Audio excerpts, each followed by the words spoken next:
আসসালামু আলাইকুম ওয়া রাহমাতুল্লাহি ওয়া বারাকাতুহু। আশা করছি মহান আল্লাহ তাআলার অশেষ রহমতে আপনারা সবাই খুব ভালো আছেন। আপনাদের দোয়ায় আমিও খুব ভালো আছি। সম্মানিত হাজিরিন, খুবই গুরুত্বপূর্ণ একটি বিষয় নিয়ে আলোচনা করতে চলে আসলাম। আমি হাফিজুর রহমান। আশা করছি শুরু থেকে শেষ পর্যন্ত একটু মনোযোগ সহকারে পুরো ভিডিওটা দেখার চেষ্টা করবেন। আমরা অনেকেই কিন্তু রুহানি আমল করে যাচ্ছি। রুহানি আমল করার পরে যখন আমরা একটা রোগীর চোখ খুলতে যাই যে তার চিকিৎসাটা করার জন্য, তখন দেখা যায় চোখ খুলে ঠিক আছে কিন্তু মুয়াক্কিলাত আসে না। আয়াতুল কুরসির মুয়াক্কিলাত বলেন বা আরো অন্যান্য মুয়াক্কিলাতগণ বলেন, তারা কিন্তু আসে না। তো সেটা না আসারও কিন্তু কারণ রয়েছে। কারণগুলো হচ্ছে যে আপনারা এখনো পর্যন্ত এই আমলটি করেননি। যে আমলটা আজকে আপনাদের মাঝে আমি দিব, সেই আমলটা আপনারা অনেকেই করেননি। তো আমি এই আমলটা দেওয়ার পরে আপনারা সাথে, সাথে যদি চিকিৎসা করার কোনো চিন্তাধারা থাকে তাহলে এই আমলটা করে নিবেন। এই আমলটা করার পরে আপনারা আয়াতুল কুরসির মুয়াক্কিলাত বলেন বা যেগুলো আপনারা আ আমল করেছেন, আমল করার পরে মুয়াক্কিলাতদেরকে পেয়েছেন, তারা আপনাদের ডাকে সাড়া দিবেন এবং আপনাদের কাজগুলো, বৈধ কাজগুলো তারা করে দিবে ইনশাআল্লাহ। তো সম্মানিত হাজিরিন, আপনাদেরকে সবাইকে রিকোয়েস্ট করব, আমার ভিডিওগুলো কেউ স্কিপ করে দেখবেন না। এইগুলা কিন্তু অনেক গুরুত্বপূর্ণ এই বিষয়গুলো। এগুলা একটু গভীর মনোযোগ সহকারে ভালো করে বুঝার চেষ্টা করবেন। ভালো করে বুঝে তারপরে আমলগুলো করবেন। একটুও স্কিপ করবেন না কেউ। কারণ এগুলো অনেক গুরুত্বপূর্ণ একটা বিষয়, আগেই বলেছি। তো সম্মানিত হাজিরিন, মূল আকর্ষণে যাবার আগে একটি কথা আপনাদেরকে বলতে হচ্ছে, যারা এখনো পর্যন্ত আমাদের এই ইউটিউব চ্যানেলটিকে সাবস্ক্রাইব করেননি, তারা অবশ্যই সাবস্ক্রাইব করে নোটিফিকেশনটি অন করে রাখুন, যাতে পরবর্তী ভিডিও আপনাদের মিস না হয়ে যায়। আর যারা নতুন মুদাব্বির হতে চাচ্ছেন বা বিভিন্ন রুহানি আমলগুলো নিতে চাচ্ছেন, তারা অবশ্যই টেলিগ্রাম চ্যানেলে জয়েন করুন। সেটার লিংক ভিডিও ডেসক্রিপশনে এবং কমেন্টে পিন করা থাকলো, ইউটিউব ভিডিওর কমেন্টে কিন্তু।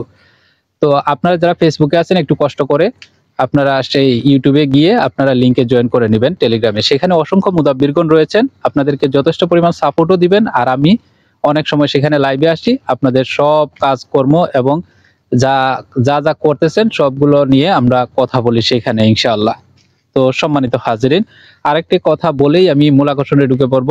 দেশ এবং দেশের বাইরে থেকে যারা বৈধ কাজগুলো করাতে চাচ্ছেন আমাকে দিয়ে, তারা অবশ্যই দেখেন স্ক্রিনে নাম্বার দেওয়া আছে, আপনারা হোয়াটসঅ্যাপে আমার সাথে যোগাযোগ করতে পারেন।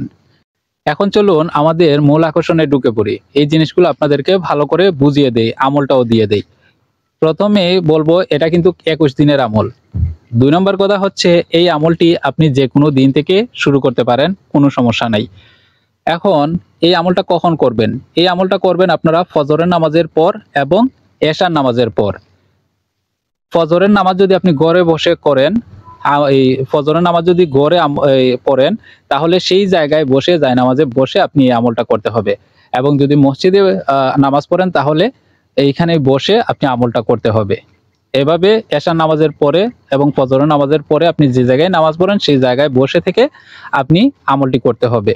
আমি একটু বিস্তারিত ভেঙে বলি, তার কারণ হচ্ছে অনেকেই নতুন তো বুঝবেন না। পুরাতন যারা আছেন তারা একটু স্কিপ করতে পারেন, সমস্যা নাই। নামাজ শেষ করার পরে আপনি প্রথমে দুরুদে ইব্রাহিম 11 বার পড়বেন। দুরুদে ইব্রাহিম আপনি 11 বার পড়বেন। তারপরে সাল্লাল্লাহু আলাইহি ওয়াসাল্লাম 41 বার পড়বেন। তারপরে আর রহমান, মহান আল্লাহ তাআলার একটি গুণবাচক নাম আর রহমান, এটা আপনি 521 বার পড়বেন। 521 বার পড়ার পরে আপনি আবারও 11 বার দুরূদ শরীফ পড়বেন।